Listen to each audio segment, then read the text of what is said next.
Mayweather, who fights Andre Berto on Saturday night, took an intravenous injection that was banned under WADA guidelines on the eve of his fight with Manny Pacquiao in May, according to a report. Although the substances were not banned by WADA, the fact that they were given intravenously was not allowed. USADA disputes this report. Skip, will this story have an impact on a potential rematch with Pacquiao? Stephen A., I believe it will, because Floyd Mayweather Jr. looks bad here. He looks laughably hypocritical. I believe he owes a healthy Manny Pacquiao a rematch.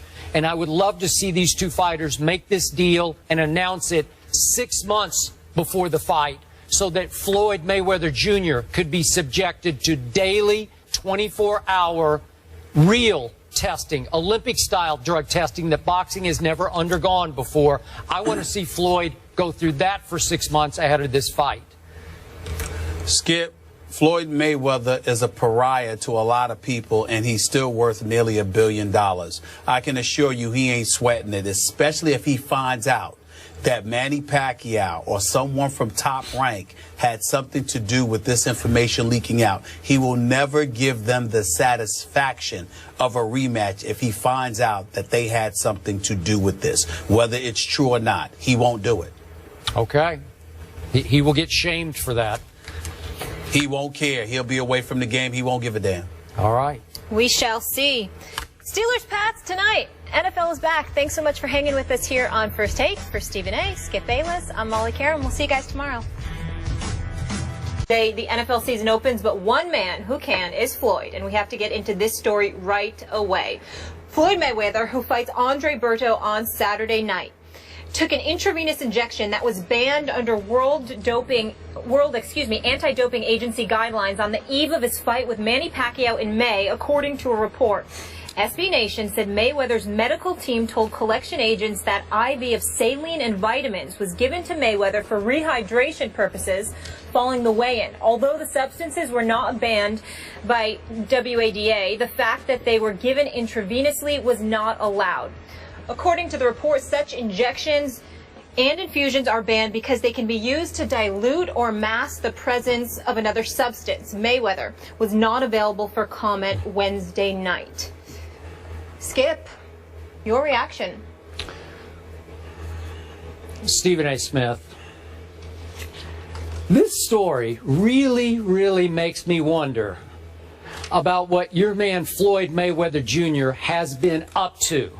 Because we all know that Floyd Mayweather Jr. has been out front for the sport of boxing, trying to clean it up in the fight against steroids.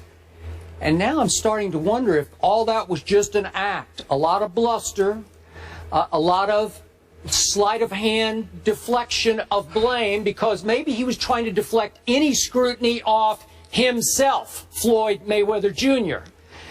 And it seems extra hypocritical today because I remind you, as you well know, that Floyd and members of his camp publicly accused my man, Manny Pacquiao, of PED use, and my man Manny was so offended he took them to court and he won.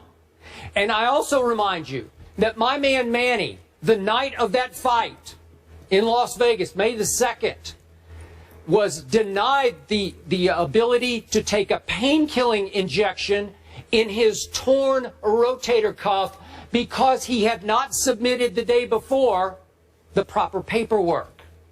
So meanwhile, that day before, right after the weigh-in in Las Vegas, what happened? According to this report by Thomas Hauser and SB Nation, Floyd Mayweather Jr. went straight home and took an IV that is against the rules unless you're granted an exemption.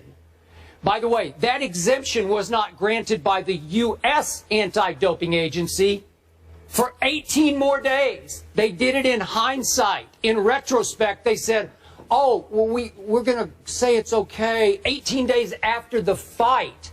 And it wasn't until 20 days after the fight that the U.S. anti-doping agency thought it might be a pretty good idea to inform the Nevada Athletic Commission that Floyd got this exemption for therapeutic use, this IV. Let me tell you what this IV reportedly had. It had 750 milliliters of whatever solution, it was saline and vitamins, doesn't matter what it was, saline solution. 750 milliliters went into Floyd's body, according to this report. The World Anti-Doping Agency that Molly referred to, the one I hang my hat on, the Olympic Testing Agency, says that the cutoff is 50 milliliters. Floyd went to 750 milliliters when only 50 are allowed under Olympic-style testing. Why, as Molly pointed out? Because if you put 750 milliliters in your body, which according to the average weight of an average male would be about 16% of your blood system, you can mask whatever's in there. You can cover it up going into a big fight against Manny Pacquiao. It doesn't prove anything, but it smells to highest heaven. And this whole idea of Floyd saying that he's been Olympic tested, this story just shoots holes all through that, because the U.S. Anti-Doping Agency is just this independent arm that operates in this country that you can pay to come and test you for your event. So its integrity has been challenged here. Its credibility is being challenged here because Floyd will call upon the U.S. Anti-Doping Agency to come and test him closer and closer to fights because he's gotten smarter and smarter. Floyd doesn't announce his fights until very close to fight time. Andre Berto, we know, is tomorrow night, September 12th. That fight didn't get announced until August the 4th. So in 4 or 5 weeks, that's all the testing that the U.S. Anti-Doping Agency is able to do. So what happened between the Manny fight and all the way up to August the 4th? Floyd could be doing anything. Olympic testing is 365 days a year, 7 days a week, 24 hours a day. Floyd has never been subjected to that kind of testing. And let me also add, before I hand off to you, Stephen A. Smith, I know this writer, Thomas Hauser. He is a dean of boxing writers. He's now 69 years of age. He wrote the definitive biography of Muhammad Ali that was published in 1991. You could say that he's favorable to Ali, and you could read, I'm going to be objective here. You could read into it that maybe he has an axe to grind against Floyd because Floyd has been so publicly hard on Muhammad Ali. I don't know that. I don't believe that. I just know that Thomas Hauser has been around a long time. He's plugged in boxing circles. He shares some of his other previous reporting about Floyd's whatever. I'm not even going to go into that because I'm going to stay right on this story right here, right now. It raises all kinds of red flags about what happened before that fight. And again, it proves nothing except it just comes across as so outrageously hypocritical after the way that Floyd has treated Manny Pacquiao. Well, your position is incredibly predictable. My facial expressions turned very serious once you brought up Thomas Hauser because I want to echo your sentiments. He's highly respected, and regardless of what some may feel about him or whatever, he's been connected to the sport of boxing for quite a long time. He's highly reputable, and it's not my place, your place, nor anyone else's place in this profession to question the work of this man. So I just want to make sure that I throw that out there before we say anything else. I totally agree with you there. Having said all of that, I took the liberty of calling Leonard Ellaby, the business manager and the CEO for Mayweather Promotions. Approximately 30 minutes ago, I got off the phone with him. They're going to issue a press release within the hour, I believe, where they're categorically denying that there's any truth whatsoever to the reports. They're also going to remind the world that Floyd Money Mayweather has never, ever tested positive for drug use, banned substances, or anything of that ilk. They're categorically denying that there's any legitimacy whatsoever to this report. That's what they stand on. They stand on their history and their reputation of having a flawless record when it comes to PED use, intravenous drugs, or whatever the case may be. We understand that. Having said all of that, Skip, allow me to shock you with what I'm about to say. I didn't find anything wrong with what you said. It doesn't matter how I feel, because you know I believe that Floyd Mayweather is the best boxer pound for pound on the planet Earth right now. You know that I consider him a defensive genius.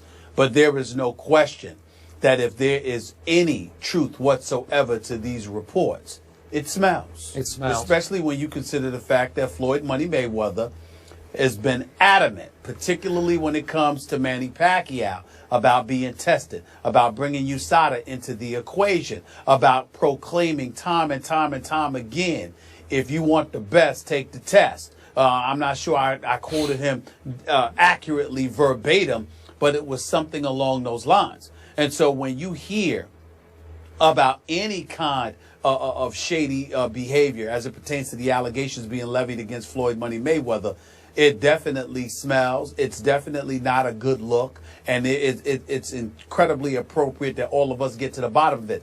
I will admit I find it a bit shaky that this information comes out the week of his fight with Berto, his self-proclaimed last fight of his career, literally a little bit more than 48 hours before he fights Andre Berto. And regardless of what we think about Andre Berto in terms of him being a joke, he is 30-3, although he's 3-3 over his last 6 fights. He does have about 23 knockouts on his career. He does have some speed and some power, and if he catches you, he could take you out of there. So we can't assume anything.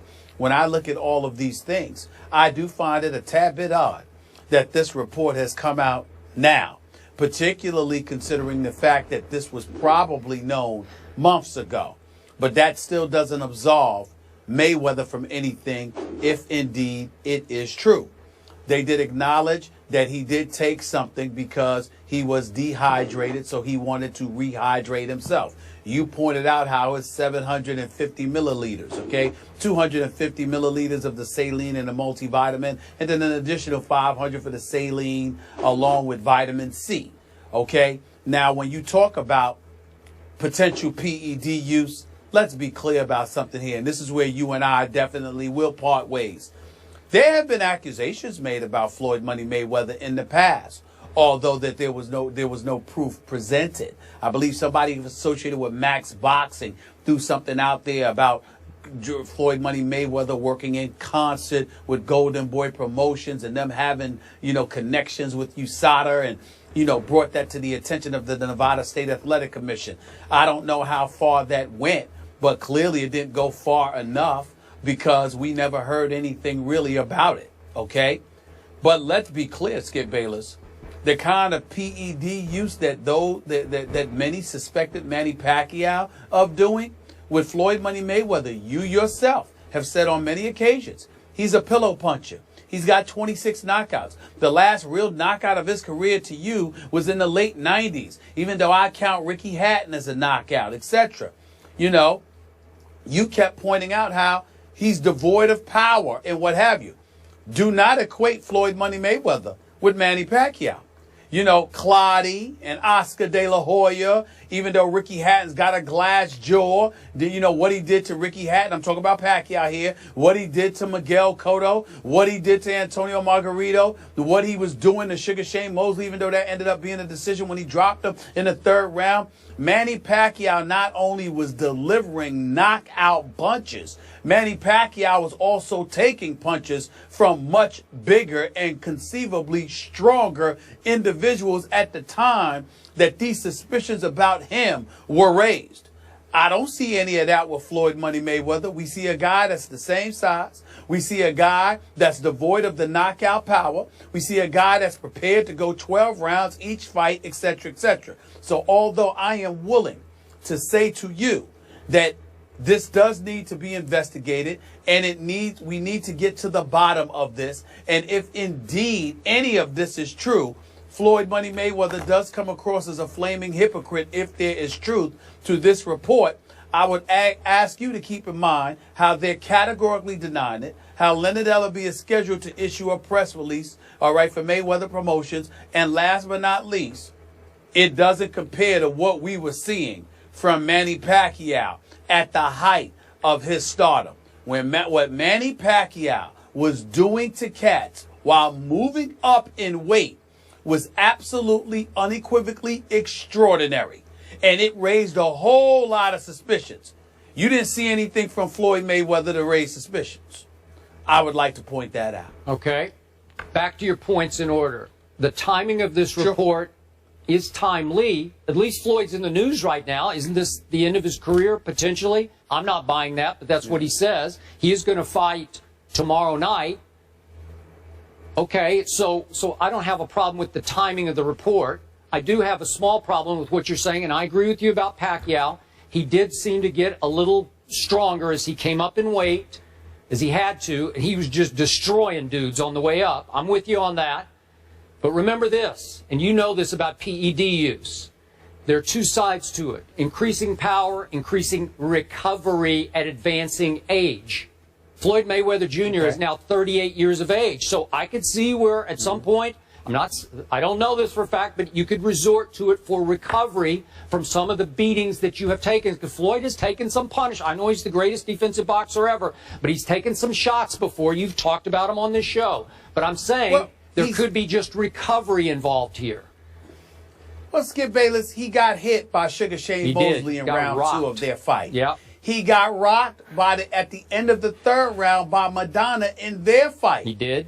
What other beating has he taken? Okay, but I'm just saying these are shots for an aging fighter to take. Well, work with me. Work with me. He got hit by a blow in 2 fights. One by Sugar Shane Mosley, the other against Marcos Madonna. At no other time has he been beat up in his career. Manny Pacquiao, believe it or not, I've never had a problem with the power that Manny Pacquiao exhibited when he was moving up in weight. Even though others may have, Skip, that wasn't my issue with Pacquiao. You know what my issue was? How he would literally invite you to punch him. Like, bring it on, and literally take punches. Okay. And I said, whoa. Now, when you see the pythons on a guy like Clotty, when they fought at Jerry Jones' $1 billion plate. I know. And I saw this guy take a play. Well, that's what I'm saying. Stephen A. Two are two different things. Manny Pacquiao was born with natural punching power that Floyd never has had. I agree. I'm sorry, you could argue it got enhanced, but I'm not arguing that. Okay, now I'm going to close this up by saying you referred to the reports on Max Boxing back in the website back in 2012. Yeah. A lot of those came from the same Thomas Hauser. I just encourage our viewers, if you have a couple of minutes, because it's going to take a couple of minutes, go read Thomas Hauser's report on SB Nation right now, because he goes into detail about all of his past investigations into Floyd's.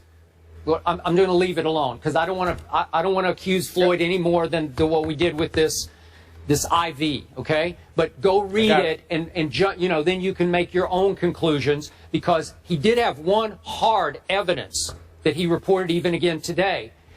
Before the Guerrero fight, the Mayweather-Guerrero fight, Floyd did have a test that became public by USADA that was a red flag test. It's the testosterone to epitestosterone levels. They were out of balance enough that trust me, the Olympic testers, WADA, the World Anti-Doping, they would have red flagged that one and said, wait a second, we got to retest here. So Thomas Hauser does have that. I'm just saying, Floyd doesn't have a spotless record here. It doesn't look. I agree with that. It does not look spotless. He may have some explaining to do. But I'm saying to you, he sort of deserves the benefit of the doubt from the perspective that in the ring we've seen nothing different, whereas we saw something significantly different along the way with Manny Pacquiao. That's all I'm saying. All right, we'll leave it there. We'll continue.